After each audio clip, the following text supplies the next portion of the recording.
We'd been working on the song for some months while I was proceeding through a self-paced online course on mixing and mastering. I was also working on our song. In fact, our song was the only thing I worked on during the time I was doing that course. And as opportunities arose, when I had different cuts of the mix, I would either email them to Michael, or on occasional trips to Inverell, I'd take them up and play them for Michael to get his feedback. And he always gave fantastic feedback. And one day he said to me, "Rob, you know, the vocals could do with a little bit more colour. Why don't you ask Ruby to do some backing vocals for you?" I thought this was a fantastic idea.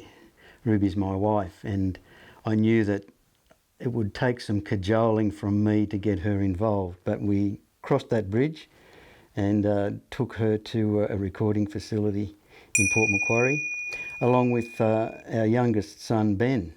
We thought it'd be lovely to have Ruby and Ben involved in doing backing vocals. After we had recorded those vocals and I'd put them in the mix, Ruby said to me one day, "I'm a little bit sad because Matthew's not involved."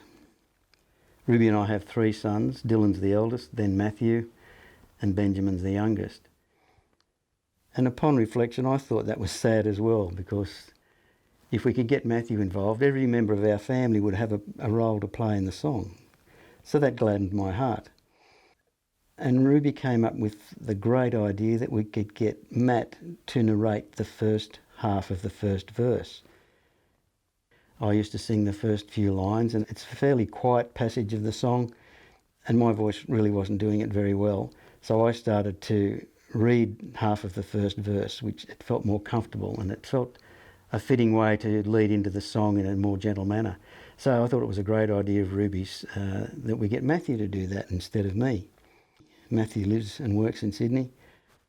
When we got to Sydney, it dawned on me that there was an opportunity to have yet another Smith boy involved in the making of a music video to go with Big Water. Matthew's son Levi, our only grandchild. There's a show business saying that you should never work with children or animals. Well, I had to work with some animals during the making of the video for Big Water, but that proved to be fairly easy compared to dealing with a squirming, teething 1-year-old. We were able to get Matthew and Levi involved in the song, as well as Ben and Dylan and Ruby and myself. So it became a real family affair, which I think is just wonderful.